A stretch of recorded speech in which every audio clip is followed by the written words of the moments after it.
Dear students, hello everybody. I am Deepika Prajapati from Computer Department. Now, today let's we study about the subject of DS. It means data structure. In this semester, your new subject is that data structure. So, what is data structure? Data structure આપણે કોને કહીશું? તો તમને અહીં દેખાય છે તેમ data structure is a way of collection and organize data in such a way that we can perform various operation on this data. Data structure no meaning શું થાય? In a way of collection. Collection मतलब કોઈ data ને આપણે collect કરવાના and organize in such a way that અને એને એવી રીતે ઓર્ગેનાઇઝ કરવાના કે એના પર we can perform operation on this data કે આપણે એના પર various types of operation perform કરી શકીએ. It is data structure. Data structure કોને કહેવાય? ફરીથી data structure is a way of collection data and organize data in such a way that we can perform various types of operation on this data. એટલે કે આપણે ડેટાને collect કરવાના and organise એવી રીતે કરવાના કે જેથી કરીને આપણે જે કલેક્ટ કરેલા ડેટા છે એના પર various types of operation perform કરી શકીએ. તો ડેટા કોને કહીશું? What is data? તો હું તમને એક એક્ઝામ્પલ આપું. એક્ઝામ્પલ તરીકે આપણે લઈએ છીએ સપોઝ કોઈ એક નામ. હું લઉં છું Virat. Another name is that Deepika, Pooja. તો આ બધા જે નેમને હું કલેક્ટ કરીને કોઈ એક જગ્યાએ પુટઅપ કરું છું તો આને આપણે શું કહીશું? One type of data. Virat, Deepika, Pooja આને હું એક કમ્પ્યુટરની અંદર કોઈ ફાઇલ ફોલ્ડરમાં સબમિટ કરાવડાવું છું તો શું થઈ જશે? આ ડેટાને મેં કોઈ એક જગ્યાએ પ્રોપર મૂકી દીધો છે, સ્ટોર કરી દીધો છે, ઓર્ગેનાઇઝ કરી દીધું છે. હવે જ્યારે બી મારે કોઈ જગ્યાએ વિરાટ, દીપિકા અને પૂજાનો ડેટા લેવો હોય તો મેં પ્રોપર ઓર્ગેનાઇઝ કર્યો હોય તો ત્યાંથી હું લઈ શકું. તો એવી જ રીતે જ્યારે ડેટાને કલેક્ટ કરવાનો, ડેટા ઓર્ગેનાઇઝ કરવાનો અને એવી રીતે ઓર્ગેનાઇઝ કરવાનો કે એના પર આપણે various types of operation perform કરી શકીએ. હવે કયા ટાઈપના ઓપરેશન ડેટા સ્ટ્રક્ચરની અંદર પરફોર્મ કરાય? તો આપણે હવે ઓપરેશન જોઈ લઈએ કે ડેટા પર કઈ કઈ ટાઈપના ઓપરેશન પરફોર્મ કરી શકાય. It means which type of operation perform on this data. So which type of operation perform on data. For example, પહેલા આપણે ઓપરેશન લઈ લઈએ ટ્રાવર્સલ. ટ્રાવર્સલનો મીનિંગ શું થશે? Visit data. એટલે કે તમે કોઈ જગ્યાએ ડેટાને કલેક્ટ કરીને મૂક્યા છે તો એમાં રહેલા દરેક ડેટાને વિઝિટ કરવાના.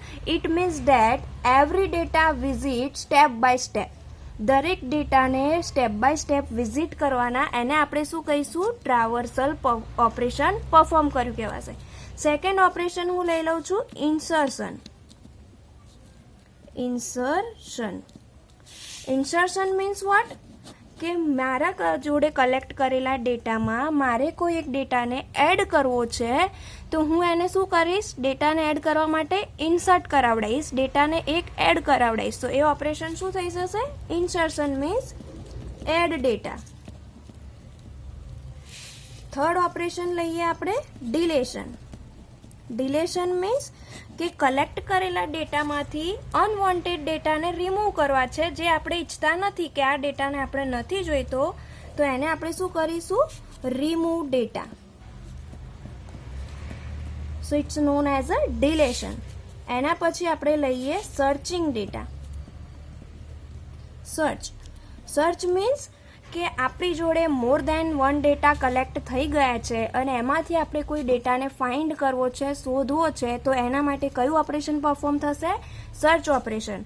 તો searching means finding data. Finding data. પાંચમા નંબરનું છે આપણું શોર્ટિંગ. Sorting data. હવે શોર્ટિંગનું હું તમને એક બેસ્ટ એક્ઝામ્પલ આપું કે તમે બધા ફોન યુઝ કરો છો. હવે તમારા ફોનની અંદર ફાઇલ મેનેજરમાં મોર દેન વન ફાઇલ કલેક્ટ કરેલી હોય તો તમને સાઈડમાં કોર્નરમાં ઓપ્શન આવે છે શોર્ટ બાય. તો શોર્ટ બાય પર તમે જ્યારે ક્લિક કરશો ત્યારે તમને જોવા મળશે કે sort by date, sort by name અને શોર્ટ બાય સાઇઝ. મતલબ કે તમારા કલેક્ટિંગ ડેટા જે છે એને શોર્ટ મીન્સ અરેન્જ કરવાના. તો કઈ રીતે અરેન્જ કરવા છે કે તમે જે તારીખે ડેટાને સેવ કર્યો છે એ તારીખ પ્રમાણે સેવ કરવા છે, કે પછી તમે જે ફોલ્ડરને નામ આપ્યું છે એ નામ પ્રમાણે કરવા છે, કે તમારા ફોલ્ડરમાં રહેલા ડેટાની સાઇઝ છે એ સાઇઝ પ્રમાણે તમારે અરેન્જ કરવા છે. તો સોર્ટિંગ મીન્સ ડેટાને શું કરવાના? અરેન્જ કરવાના. ફોર એક્ઝામ્પલ કે મારી જોડે પહેલાં જે મેં એડ કરેલો ડેટા છે એ મારી જોડે 25 KBનો છે. પછીનો મારી જોડે ડેટા આવ્યો એ મારી જોડે 78 KBનો આવ્યો. પછી મારે ડેટા આવ્યો એ આવી ગયો 1 MBનો ડેટા. તો મારે જો હું સાઇઝ પ્રમાણે ડેટા કલેક્ટ કરવા જઈશ, અરેન્જ કરવા જઈશ, તો મને પહેલાં કયું ફોલ્ડર મળશે? 25 KBનું મળશે, પછી 78 KBનું મળશે, પછી 1 MBનું મળશે. તો સાઇઝ પ્રમાણે જોવા જઈશું તો ડેટાની સાઇઝ પ્રમાણે અરેન્જ થઈ જશે. જો ડેટ વાઇઝ જોવા જઈશું તો આપણને ડેટ પ્રમાણે મળશે, અને નેમ વાઇઝ જોવા જઈશું તો આપણને આલ્ફાબેટ પ્રમાણે મળશે. તો સોર્ટિંગ મીન્સ શું? Arrange data. અને એ પણ કઈ ટાઈપમાં અરેન્જ થશે એના પણ બે ટાઈપ્સ આવશે, ascending order and descending order. Ascending order means what? કે તમે ગુજરાતીમાં સાંભળ્યું જ છે કે ચડતા ક્રમમાં અને ઉતરતા ક્રમમાં. તો અસેન્ડિંગ એન્ડ ડિસેન્ડિંગ ઓર્ડરમાં આપણને ફાઇલની સાઇઝ વધારે હશે તો એ પ્રમાણે ડેટા મળશે, ફાઇલની સાઇઝ ઓછી હશે તો આપણને એ પ્રમાણે અરેન્જ થઈને મળશે. એટલે અરેન્જ ડેટા આપણને કયા ટાઈપ્સમાં મળશે? Ascending and descending order. And last one છે merge data. merge data means what? કે આપણી જોડે બે ડેટા હોય અને એનો આપણે એક જ ડેટા બનાવવો છે તો એને આપણે શું કહીશું? Merge data. એટલે કે બે ડેટાને આપણે કલેક્ટ કરીને એક ડેટા બનાવવાનું છે. તો મર્જ મીન્સ કમ્બાઈન ડેટા. ફરીથી એક વખત જોઈ લઈએ કયા કયા આપણે ઓપરેશન પરફોર્મ કરી શકીએ. તો ફર્સ્ટ ઓફ ઓલ આપણું છે પહેલું traversal. Traversal means visit data, એટલે કે આપણા ફોલ્ડરમાં રહેલા દરેક ડેટાને વિઝિટ કરવાનો સ્ટેપ બાય સ્ટેપ, એક પણ રહી જવું ના જોઈએ. સેકન્ડ છે ઇન્સર્શન. ઇન્સર્શન મીન્સ ડેટાને એડ કરવાનો. જો મારી જોડે 5 ડેટા હોય અને એક ડેટાને વધારે એડ કરવો હોય તો કયું ઓપરેશન પરફોર્મ કરીશું? ઇન્સર્શનનું. એના પછી છે ડિલેશન, એટલે કે અનવોન્ટેડ ડેટાને રિમૂવ કરવા માટે ડિલેશન ઓપરેશન. એના પછી છે સર્ચ, એટલે કે ડેટાને ફાઇન્ડ કરવાનો. શોર્ટ, એટલે કે ડેટાને અરેન્જ કરવાના. એના પણ બે ટાઈપ, અસેન્ડિંગ એન્ડ ડિસેન્ડિંગ ઓર્ડરની અંદર. And last one is that merge data. Merge data means ડેટાને આપણે કમ્બાઈન કરવાનું છે. કમ્બાઈન મીન્સ કે બે ડેટા હોય એને એકમાં કલેક્ટ કરીને સેવ કરવા છે તો આપણે કયું ઓપરેશન પરફોર્મ કરવામાં આવશે? મર્જ. તો આ છે આપણું data structure. And data structure પર કયા કયા ઓપરેશન આપણે પરફોર્મ કરી શકીએ. હવે આપણો નેક્સ્ટ ટોપિક છે આના પછી કે કઈ કઈ ટાઈપની ડેટા ટાઈપ્સ આપણે ડેટા સ્ટ્રક્ચરમાં યુઝ કરી શકીએ.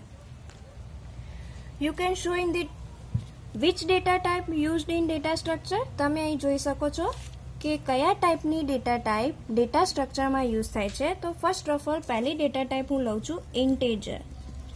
તમે બધાએ જ આ ડેટા ટાઈપ યુઝ કરી છે સી લેંગ્વેજની અંદર, એડવાન્સ સીપીની અંદર. તો ઇન્ટેજર મીન્સ વોટ? તમને ખબર જ છે, integer means numeric value allow કરે. તો ઇન્ટેજર કઈ વેલ્યુ એલાઉ કરે છે? Numeric value. તો ન્યુમેરિક વેલ્યુ કઈ કઈ આવે છે? 0 to 9. It means integer. તો ફર્સ્ટ ઓફ ઓલ આપણી ડેટા ટાઈપ કઈ થઈ ગઈ? ઇન્ટેજર. ઇન્ટેજર કઈ વેલ્યુ એલાઉ કરે છે? 0 to 9 digit. It means numeric value. Second આપણે જોઈએ સ્ટ્રિંગ. સ્ટ્રિંગમાં શું એલાઉ કરશે? આલ્ફાબેટ. સ્ટ્રિંગ આલ્ફાબેટ એલાઉ કરે છે. તો આલ્ફાબેટ કયા કયા? આપણા A to Z.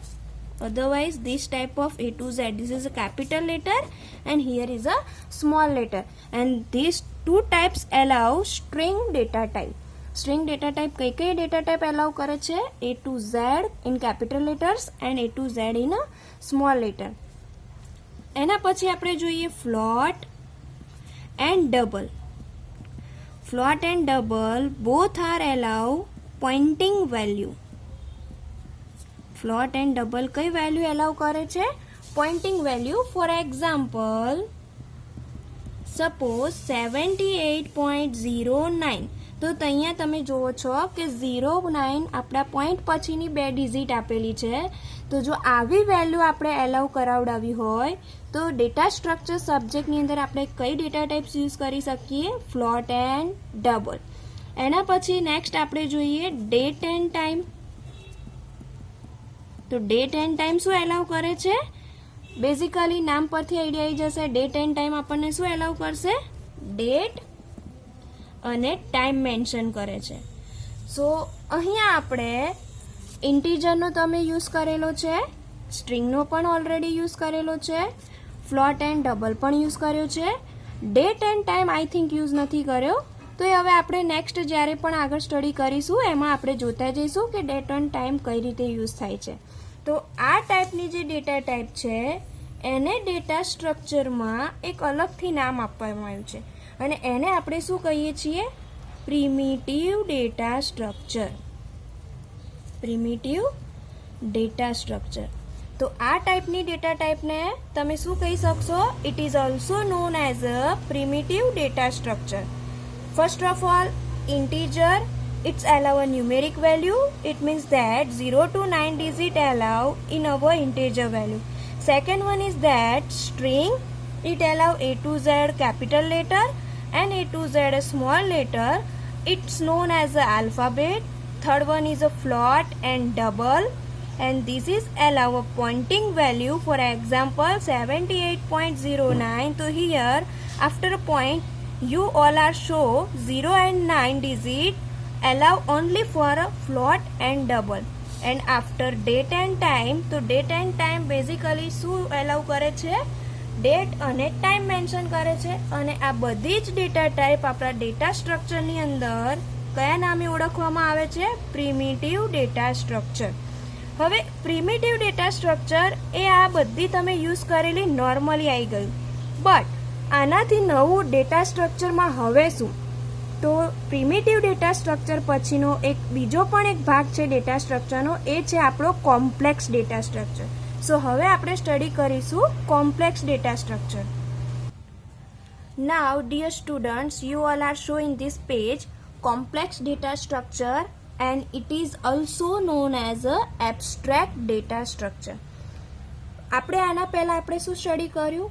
Primitive data structure. Primitive data સ્ટ્રક્ચરની અંદર આપણે શું જોયું? બેઝિકલી નોર્મલ ડેટા ટાઈપ્સ જે આપણે તમે પહેલાં સી લેંગ્વેજ એન્ડ એડવાન્સ સીપીમાં પણ સ્ટડી કરી ગયેલા. બટ નાવ હવે થોડા આપણે આગળ જઈએ. Complex data structure, it is also known as a abstract data structure. તો કયા કયા એબ્સ્ટ્રેક્ટ ડેટા સ્ટ્રક્ચરની અંદર ડેટા ટાઈપ્સ તરીકે યુઝ કરી શકાય? તો એમાં ફર્સ્ટ ઓફ ઓલ છે સ્ટેક. સેકન્ડ આવશે ક્યુ. Third one, linked list. Fourth one is that tree. And 5, graph. હવે આપણું ડેટા સ્ટ્રક્ચર પૂરેપૂરું કોમ્પ્લેક્સ ડેટા સ્ટ્રક્ચર પર આધારિત છે. એટલે કે હવે પછીના જેટલા પણ ચેપ્ટર આપણે સ્ટડી કરીશું એ પૂરેપૂરા દરેકના separate chapter complex data structure પર આપેલા છે. સ્ટેક એન્ડ ક્યુનું એક અલગથી ચેપ્ટર છે, લિંક લિસ્ટનું એક અલગથી ચેપ્ટર આપ્યું છે, ટ્રી એન્ડ ગ્રાફનું પણ એક અલગથી ચેપ્ટર આપ્યું છે. બટ અહીંયા આપણે સ્ટેક, ક્યુ, લિંક લિસ્ટ, ટ્રી અને ગ્રાફ આના વિશે બેઝિકલી માહિતી લઈ લઈએ. પછી ડીપમાં આપણે જ્યારે ચેપ્ટર સ્ટાર્ટ કરીશું અલગથી સ્ટેક એન્ડ ક્યુનું ત્યારે આપણે સ્ટડી કરી લઈશું. પ્લસ ડેટા સ્ટ્રક્ચરની અંદર આપણે જે સ્ટડી કરવાના છે એ અત્યારે બહુ જ મોસ્ટ આઈએમપી છે, અલ્ગોરિધમ. ડેટા સ્ટ્રક્ચરની અંદર આપણે અલ્ગોરિધમ જ બધાના સ્ટડી કરવાના છે. મેઇન ફોકસ આપણે શેના પર આપીશું? અલ્ગોરિધમ પર. તો અહીંયા પહેલાં હું તમને સ્ટડી કરાવી દઉં. Stack means LIFO. સ્ટેકનો મિનિંગ શું થશે? LIFO. It stands for last in first out. હવે તમને કોઈ દિવસ સ્ટેકનો મિનિંગ હું ડાયરેક્ટ તમને ફૂલ ફોર્મ આપી દઉં તો આઈડિયા નહીં આવે, બટ હું તમને એક એક્ઝામ્પલ આપીને સ્ટડી કરાવડાવું કે મારી જોડે મોર દેન વન ડેટા છે જેને મારે એન્ટર કરાવડાવવા છે. તો હું તમને એક્ઝામ્પલ આપું કે અહીંયા મારી જોડે એક બંચ છે. માની લો કે this is a one type of bunch. You can show in this page this is a one type of bunch જેમાં મારે એ ડેટાને એન્ટર કરાવવો છે, એના પછી બી ડેટા એન્ટર કરાવવો છે, એના પછી સી, એના પછી ડી અને પછી એન્ટર કરાવવો છે ઈ. તો હું ડેટાને એન્ટર ક્યાંથી કરાવીશ? Last in first out. એટલે આ બંચ છે એની લાસ્ટ પોઝિશન કઈ થઈ ગઈ? આ. તો આને આપણે શું કહીશું? લાસ્ટ. અને ફર્સ્ટ પોઝિશન કઈ થઈ? આ. તો આને આપણે શું કહીશું? ફર્સ્ટ. તો અહીંથી ડેટાને એન્ટર કરાવીશું આપણે. તો ફર્સ્ટ ઓફ ઓલ ડેટા એ ક્યાંથી એન્ટર થશે? અહીંયા. After B data, then C, D and E. તો આ જે આપણને મળ્યું એ શું કહેવાશે? Stack. It means last in first out. હવે આપણે લાસ્ટ ઇન તો આઈડિયા આવી ગયો, but first out means what? તો જ્યારે પણ ડેટાને રિમૂવ કરવાનો આવશે ત્યારે ડેટા ઓલવેઝ રિમૂવ કયો થશે? ફર્સ્ટ, ના કે લાસ્ટમાંથી રિમૂવ થશે. માની લો કે મેં એ ડેટા એન્ટર કરાયો, બી ડેટા એન્ટર કરાયો, સી કરાયો, ડી કરાયો એન્ડ આફ્ટર ઈ કરાયો. હવે મારે સી ડેટાને એન્ટર કરવો છે તો ડાયરેક્ટલી સી રિમૂવ થઈ શકશે નહીં. એના માટે પહેલાં મારે કયો ડેટા રિમૂવ કરવો પડશે? Remove the data of E. It means remove the data of E, then remove D and after we remove the data C. સો પહેલા ડેટા મેં કયો રિમૂવ કર્યો? E. તો કઈ પોઝિશન પરથી રિમૂવ થાય છે? ફર્સ્ટ પોઝિશન પરથી. તો it is known as last in first out. So stack means what? LIFO, last in first out. હવે એના પછી છે નેક્સ્ટ સેકન્ડ ક્યુ. હવે ક્યુનું હું તમને એક બેસ્ટ એક્ઝામ્પલ આપું કે સપોઝ હવે અત્યારે તો આપણી ડિજિટલ સિસ્ટમમાં ઓનલાઈન બુકિંગ પણ સ્ટાર્ટ થવા માંડ્યું છે.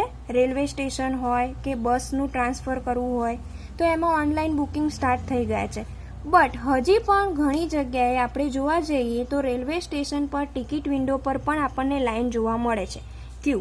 તો તમે એમાં જોઈ શકો છો કે જ્યારે પણ લાઈન લાગેલી હોય છે, ક્યુ હોય છે વિન્ડોઝ ટિકિટ બારી પર, તો ત્યાં જ્યારે પણ કોઈ પેસેન્જર ટિકિટ લેવા માટે વેઇટ કરશે તો ધારો કે એ પેસેન્જર 1 થી 10ની લાઈનમાં 8 નંબરની પોઝિશન પર છે અને એ છેલ્લો છે.